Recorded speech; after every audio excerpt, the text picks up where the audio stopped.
Welcome to astrologymission.com। ये video उन माता बहनों को है, उन महिलाओं को है जिन्होंने ऑलरेडी गर्भ धारण कर लिया है। तो अब वो ये गर्भावस्था जो 9 माह चलती है उसमें वो क्या करे कि जो बच्चे की उत्पत्ति अच्छे से हो जाए और व्यक्ति जो है जीवन में उन्नति करे और होने वाला जो बच्चा है वो महान और मेधावी हो। तो ये वीडियो इस प्रकार की महिलाओं को है कि वो क्या करना चाहिए उनको। तो ये मैं बताता हूँ कि वो महिलाएं जिनको 1 माह का गर्भ है या 2 माह का गर्भ है या कितने भी माह का गर्भ है वो क्या करें, क्योंकि ग्रहों की किरणों से जितना तपेगा उतना ही बच्चा महान और मेधावी होगा। तो जो माँ के पेट में पल रहे बच्चा जो गर्भ है वो ग्रहों की किरणों से तपना चाहिए। क्यों? जैसा कि आपने देखा होगा कि मुर्गी अंडों के ऊपर में बैठ के वो उसको गर्मी देती है तो अंडे के अंदर के चूजे मजबूत होते हैं। और आपने सुना होगा कि माँ गांधारी ने अपनी आँखों की पट्टी खोलकर किरणों के तेज से दुर्योधन का शरीर वज्र का बना दिया था। तो वो किरणें हैं, वो तेज है जिससे जो है शरीर मजबूत होता है। यदि कोई ग्रह कमज़ोर है तो उसके लिए हमें क्या करना चाहिए वगैरह वगैरह, ये वीडियो उनके लिए है। लेकिन उसके पहले एक बात हम और बताना चाहते हैं। कुछ लोग जो कहते हैं कि हम ज्योतिष को नहीं मानते हैं क्योंकि जो जिनके वो बच्चे हैं, जिनकी पत्नी के गर्भ में अभी बच्चा है तो वो तो अभी खुद बच्चा है क्योंकि उनको बच्चा होने वाला है। लेकिन जिसके वो बच्चे हैं वो माँ बाप वो भी कहते हैं कि हम ये ज्योतिष वगैरह को हम ये नहीं मानते। तो मैं बता दूं कि उनके कहने से या मानने से कुछ होने वाला है नहीं है, क्योंकि जो जीव का जन्म का जो कारण है वो ग्रह नक्षत्र ही है। क्योंकि हम सभी जानते हैं कि हर माँ बहनों को आने वाला जो ऋतु धर्म है उसका कारण क्या है। इसका कारण भी ग्रह और नक्षत्र है। तो पहले हम जान लें कि ये स्त्री के ऋतु धर्म का कारण क्या है। तो स्त्री के ऋतु धर्म का कारण है मंगल ग्रह और चंद्र ग्रह। मंगल और चंद्रमा के कारण स्त्री को ऋतु धर्म होता है या स्त्री ऋतुमती होती है। इसके लिए जो है कल्याण वर्मा के अनुसार यदि चंद्रमा जन्म राशि से अनुपचय स्थानों में हो और वो मंगल से दृष्ट हो, ऐसी स्थिति में जो है स्त्री ऋतु धर्म से हो जाती है, ऋतुमती वो हो जाती है। इसके लिए एक श्लोक आया है, अनुपचय राशि संस्थे कुमुदाकर बांधवे रुधिर दृष्टे प्रतिमासम युक्ति नाम भवती हब्रुवंते के। इसी बात को कल्याण वर्मा ने और पुष्ट किया है कि मंगल और चंद्रमा ऋतु धर्म का कारण है। इंदुर जलम कुजो अग्नि जरलम सृगर्थ अग्नि रेव पित्तम निस्यात एवं रक्ते सुविते पित्तेन रजा प्रवर्ते स्त्रीसु। कि मंगल और चंद्र किसी भी स्त्री के ऋतु धर्म का कारण है। और मंगल चंद्र जो है ये 9 ग्रह ये ज्योतिष के अंदर आते हैं। तो स्त्री के ऋतु धर्म का कारण निश्चित रूप से ग्रह नक्षत्र हैं। और इसके बाद चूँकि गर्भ धारण के लिए जो है स्त्री पुरुष का मिलना आवश्यक है, तो उस मिलन में भी क्या ग्रहों का कारण है यश। स्त्री पुरुष के मिलन में भी ग्रहों की महत्वपूर्ण भूमिका है। उसमें हम देखते हैं कि दूसरा स्त्री पुरुष के संयोग का कारण क्या है। तो स्त्री पुरुष के संयोग का कारण जो उनको मैथुन करने की इच्छा होती है वो ग्रहों के कारण होती है, जिसका उल्लेख नारद पुराण में बहुत ही वैज्ञानिक ढंग से दिया गया है। स्त्री की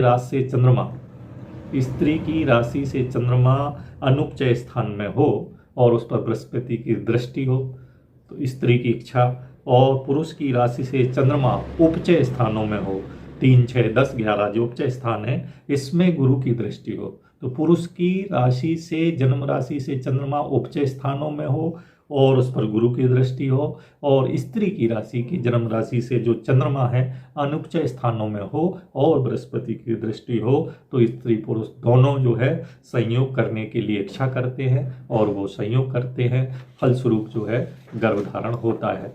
तो स्त्री के रजोधर्म का, यदि स्त्री को रजोधर्म नहीं हो तो वो संतान की उत्पत्ति नहीं कर पाएगी।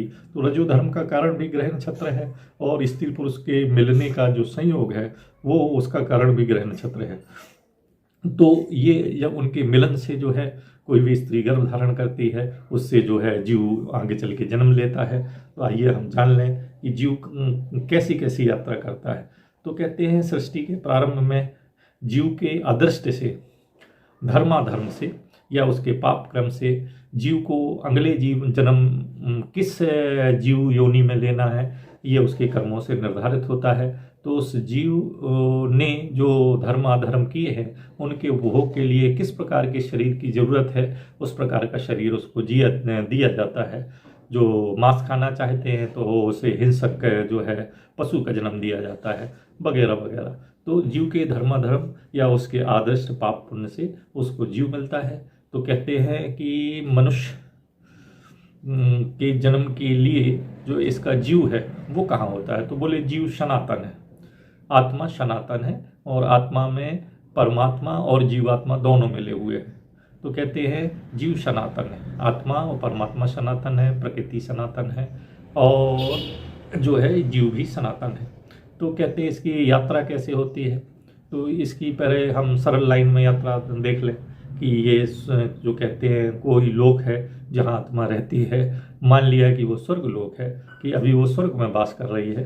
तो स्वर्ग से वो जीवात्मा आकाश मार्ग से, आकाश में से होते हुए, फिर वायु से होते हुए, फिर धूम मार्ग से होते हुए, मेघ मार्ग से होते हुए, धान्य से होते हुए, पुरुष उदर से होते हुए, पुरुष वीर से होते हुए, स्त्री योनि से होते हुए जीव शरीर में आ जाता है। तो कहते हैं यदि स्वर्ग में नहीं है, अन्य किसी कहीं है, मोक्ष नहीं मिला है, अन्य कहीं आत्मा है, तो यह सबसे बिगिनिंग में जो है जीव या आत्मा कहाँ रहती है, तो कहते हैं सबसे पहले जीव आत्मा जो आत्मा है, क्योंकि आत्मा जब कहीं कोई शरीर ले लेती है तो जीव आत्मा हो जाती है।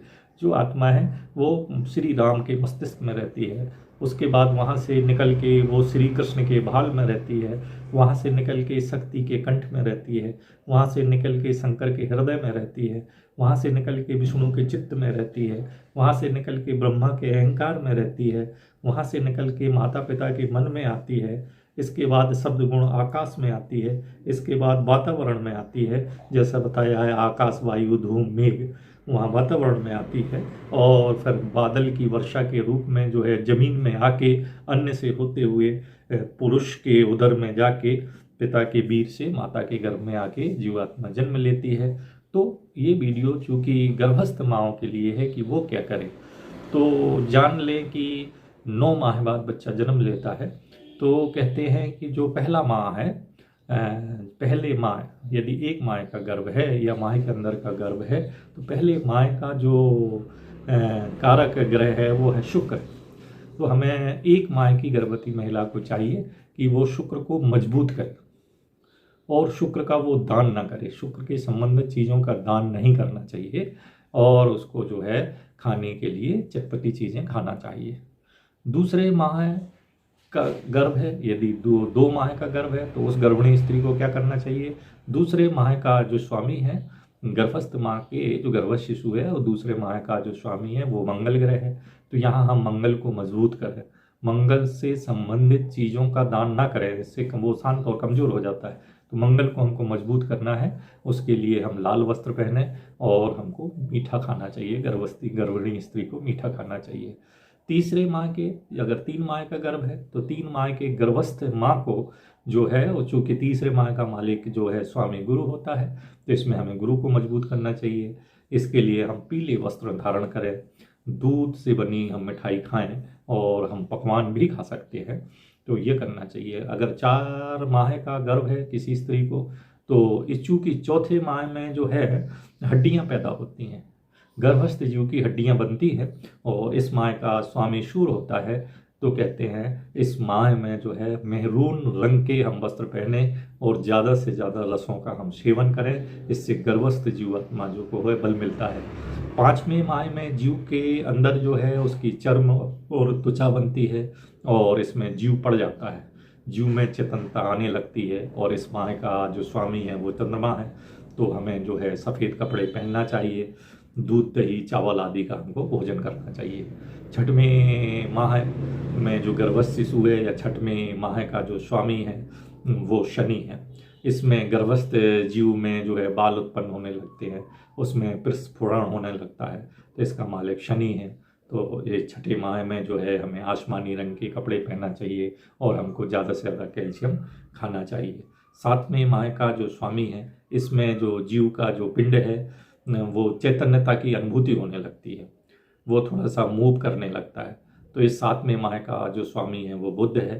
तो हमको हरे वस्त्र धारण करना चाहिए और जूस फल आदि का ज़्यादा सेवन करना चाहिए। आठवें माह का जो गर्भस्थ जीव है, जो पिंड है, वो जो है माता की नौल से जो है जठराग्नि का योग होने लगता है और वो रसास्वादन करने लगता है। इस माह का मालिक चंद्रमा है। तो हमको सफ़ेद वस्त्र धारण करना चाहिए और दूध से बनी हुई चीज़ों का हमको सेवन करना चाहिए। नौवें माह का जो गर्भस्थ बालक है वो चेष्टाएं करने लगता है। इस माह का जो स्वामी है वो शूर है। तो शूर से संबंधित जो उपाय है कि हम रसों का सेवन करें, हम मेहरून वस्त्र पहने।